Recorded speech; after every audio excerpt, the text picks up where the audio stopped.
స్పర్శతో నన్ను దీవించుము, దేవాని స్పర్శతో నన్ను తాకుము. పిత పుత్ర పరిశుద్ధాత్మ నామమున ఆమేన్. జేఎంజే దివ్యవాణి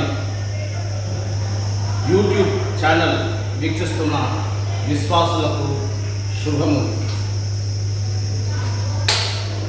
ప్రియమైన క్రైస్తవ సహోదరి సహోదరులారా, ప్రభువు ఈ భూలోకంలో 33 సంవత్సరములు జీవించుచుండగా ప్రభు శిష్యులు ఆయనను వెంబడించారు. ఎందుకో తెలుసా? ప్రభు చేసిన అద్భుతాలు, ప్రభువును వెంబడిస్తున్న ఆ జనసమూహము చూసి శిష్యులు ఆనందంతో ప్రభువు వెంబడించారు.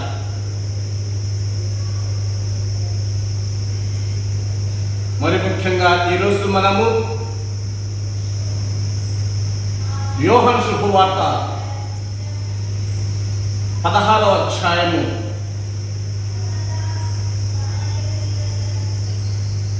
29వ వచనం నుండి 33వ వచనం వరకు వాక్యాన్ని ధ్యానించబోతున్నాం.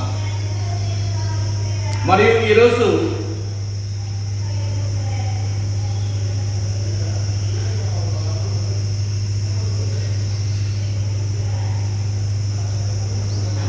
మనము ఫాతిమా మాత పండుగను కొనియాడుచున్నాం. ఈ ఫాతిమా మాత 1917వ సంవత్సరం మే నెల 13వ తేదీ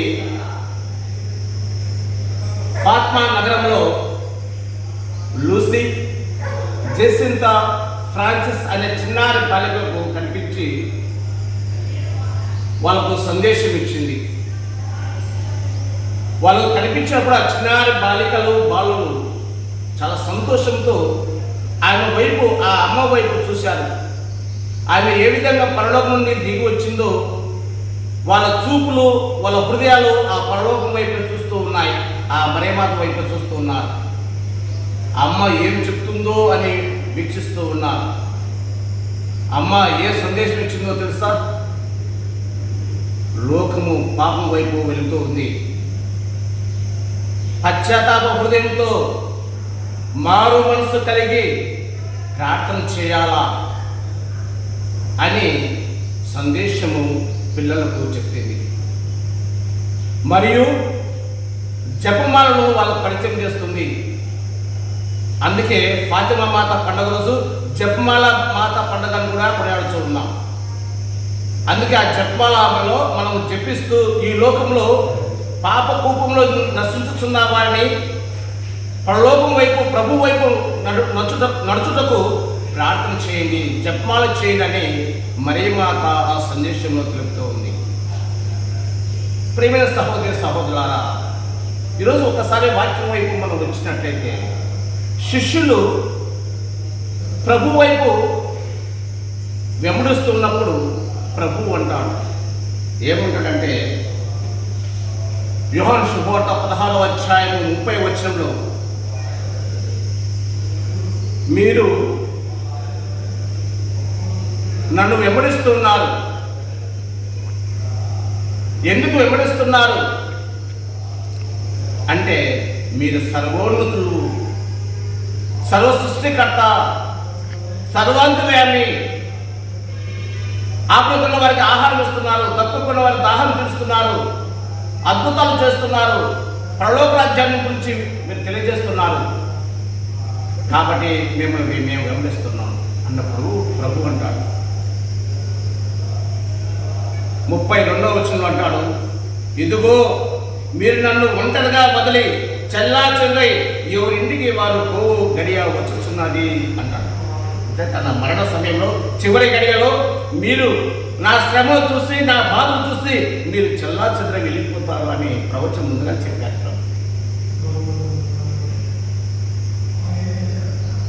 ఎందుకంటే నేను ఈ విషయం మీరు విశ్వాసంలో దృఢంగా ఉండాలని నేను మీకు తెలియజేస్తాను అంటాను.